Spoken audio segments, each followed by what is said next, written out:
नमस्कार दोस्तों, स्वागत है आप सभी का आपके अपने YouTube channel Shyam class study में। आशा करता हूँ आप लोग अच्छे होंगे, स्वस्थ होंगे। घर पर रह करके आप अपने exam UP police radio operator और SGD भर्ती परीक्षा 2024 की मन लगा करके तैयारी कर रहे होगे। आज के इस वीडियो में हिंदी के अति महत्वपूर्ण प्रश्नों का प्रैक्टिस सेट लेकर के आऊँ। ये सारे practice set UP police SGD और पुलिस रेडियो ऑपरेटर भर्ती परीक्षा 2024 के लिए बहुत ज़्यादा महत्वपूर्ण है। तो आज के प्रैक्टिस सेट को पूरा करिएगा।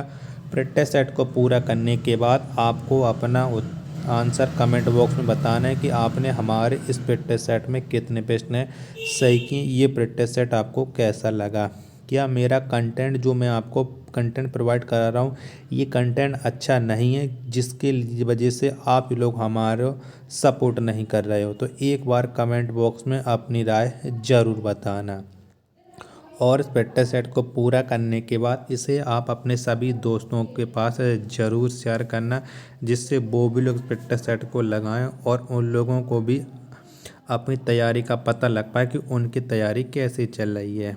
तो इन्हीं सब बातों को ध्यान में रखते हुए शुरू करते हैं आज का अपना ये हिंदी के अति महत्वपूर्ण प्रश्नों का प्रैक्टिस सेट। प्रश्न आपके सामने 114 की निम्नलिखित में एक स्पर्श व्यंजन है, तो इनमें से कौन सा है स्पर्श व्यंजन? तो हा हल। कौन सा? हा हल ये एक स्पर्श व्यंजन है। 114 का आंसर ऑप्शन नंबर डी हो जाएगा। प्रश्न 115 है आपके सामने कि पा का उच्चारण स्थान कौन सा है? तो कौन सा है पा का उच्चारण स्थान? तो जो पा का उच्चारण स्थान है वो है ओष्ठ। कौन सा है? ओष्ठ है। 115 का आंसर ऑप्शन संख्या सी हो जाएगा।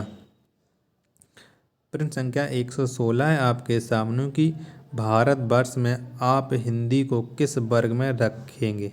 तो कौन से वर्ग में रखेंगे? तो भारतवर्ष में हम हिंदी को राष्ट्रभाषा में रखेंगे। किसमें? राष्ट्रभाषा वर्ग में रखेंगे। 116 का आंसर ऑप्शन संख्या बी। प्रश्न संख्या 117 आपके सामने की सही वर्तनी वाले शब्द का चयन करें, तो इनमें से कौन से शब्द की वर्तनी सही है ये आपको बताना है। तो अधपतन ये वर्तनी सही है, यानी 17 का आंसर हो जाएगा ऑप्शन संख्या सी।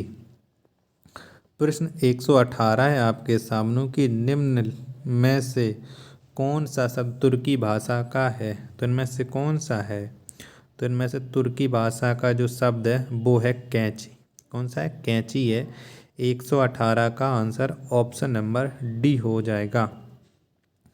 प्रश्न 119 है आपके सामने कि आम शब्द क्या है? तो क्या है आम शब्द? तो आम जो शब्द है ये तद्भव है। क्या है? आम शब्द ये तद्भव है। 119 का आंसर ऑप्शन संख्या सी हो जाएगा। प्रश्न 120 है आपके सामने कि जिस संज्ञा से एक ही वस्तु का बोध होता है उसे कहते हैं, तो उसे हम क्या कहते हैं? तो जिस संज्ञा से एक ही वस्तु का बोध होता है उसे हम व्यक्तिवाचक संज्ञा कहते हैं। 120 का आंसर ऑप्शन नंबर ए। प्रश्न 121 है आपके सामने कि प्रियतम का स्त्रीलिंग होगा, तो कौन सा हो जाएगा? तो प्रियतम का स्त्रीलिंग हो जाएगा प्रीतमा। क्या हो जाएगा? प्रीतमा। 121 का आंसर ऑप्शन नंबर डी। प्रश्न 122 है आपके सामने कि हर एक शब्द का प्रयोग होता है, तो हर एक शब्द का प्रयोग किस में होता है? तो ये होता है एक वचन। किस में? एक वचन में। 122 का आंसर ऑप्शन संख्या ए। प्रश्न 123 है आपके सामने कि लोग सांपों से बहुत डरते हैं, रेखांकित कारक को बताइए। यानी आपको सांपों से में कौन सा कारक है ये आपको बताना है। तो सांपों से इसमें है अपादान कारक। कौन सा है? अपादान कारक। 123 का आंसर ऑप्शन नंबर ए। प्रश्न 124 है आपके सामने कि संबंधवाचक सर्वनाम की पहचान नहीं है, तो इनमें से कौन सा नहीं है संबंधवाचक सर्वनाम की पहचान? तो उसको ये संबंधवाचक सर्वनाम में नहीं आती, जबकि जिसे, जिसने, जिसका ये सब संबंधवाचक सर्वनाम में आते हैं। 124 का आंसर ऑप्शन नंबर सी हो जाएगा। प्रश्न 125 है आपके सामने कि किस वाक्य में अच्छा शब्द का प्रयोग विशेषण के रूप में हुआ है।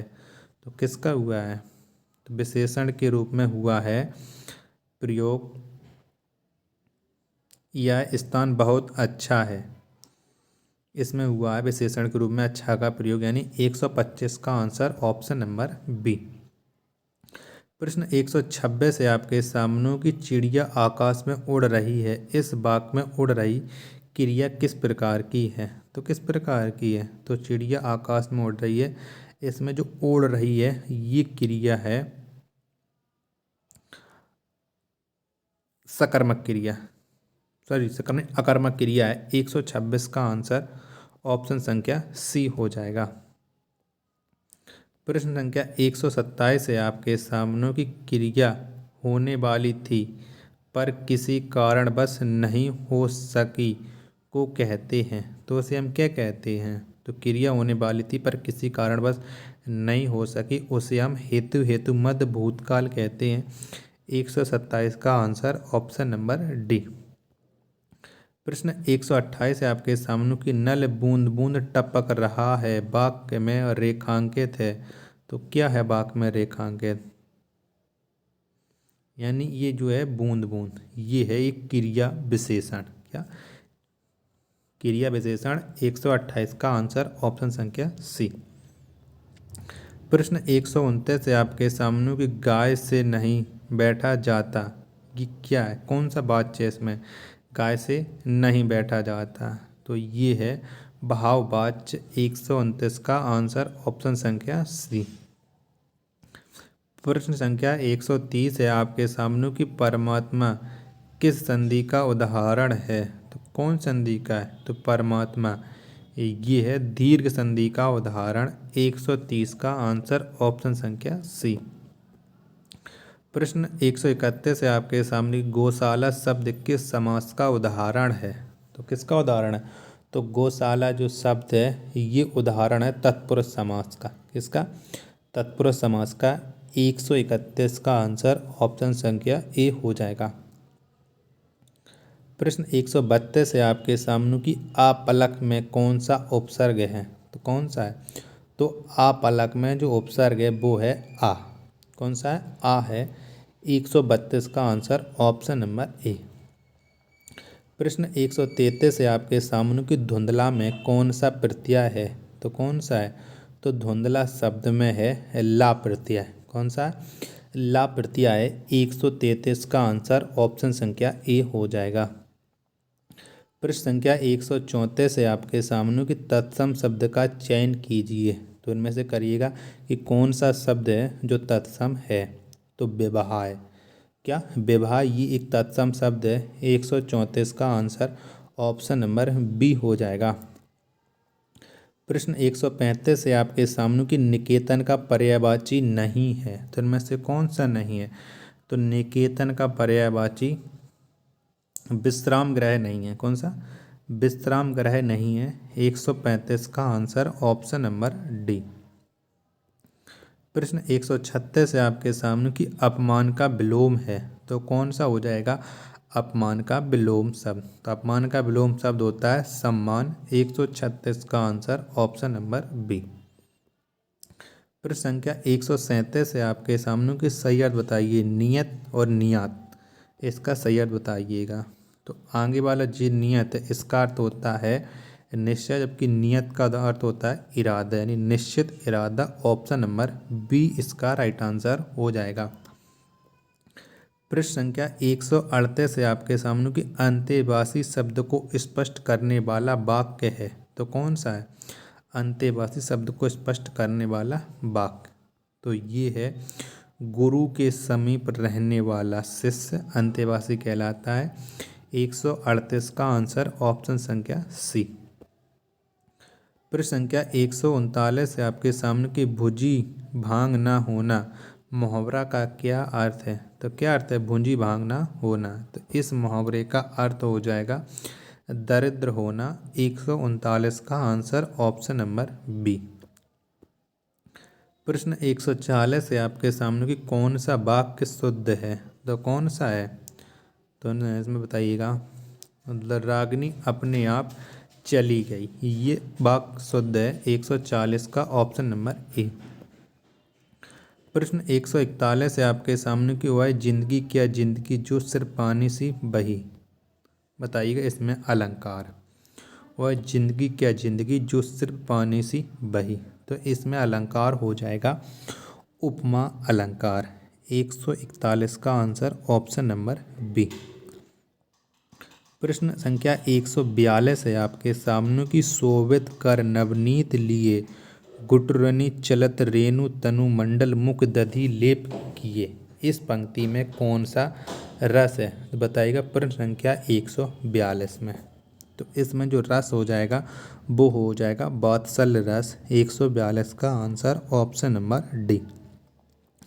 प्रश्न 143 से आपके सामने की छंद का सर्वप्रथम उल्लेख कहाँ मिलता है, तो कहाँ पर मिलता है, तो छंद का सर्वप्रथम उल्लेख ऋग्वेद में मिलता है। 143 का आंसर ऑप्शन नंबर ए हो जाएगा। प्रश्न संख्या 144 है आपके सामने की मधुशाला किसकी रचना है, तो किसकी है, तो मधुशाला ये रचना है हरिवंश राय बच्चन की। 144 का आंसर ऑप्शन नंबर ए। प्रश्न संख्या 145 और लास्ट प्रश्न है आज के इस प्रैक्टिस सेट का कि पहला साहित्य अकादमी पुरस्कार किस वर्ष और किसे मिला, तो किसे मिला था पहला साहित्य अकादमी पुरस्कार और कौन सी वर्ष दिया गया था, तो माखनलाल चतुर्वेदी को हेमतरंगिणी के लिए 1955 में साहित्य अकादमी पुरस्कार मिला। 145 का आंसर ऑप्शन नंबर बी हो जाएगा। तो अगर आपको ये प्रैक्टिस सेट पसंद आया हो तो वीडियो को लाइक करना, चैनल को आपने अभी तक सब्सक्राइब नहीं किया होगा तो चैनल को आप जरूर सब्सक्राइब कर लीजिएगा। मिलते हैं नेक्स्ट वीडियो में, तब तक के लिए धन्यवाद। जय हिंद।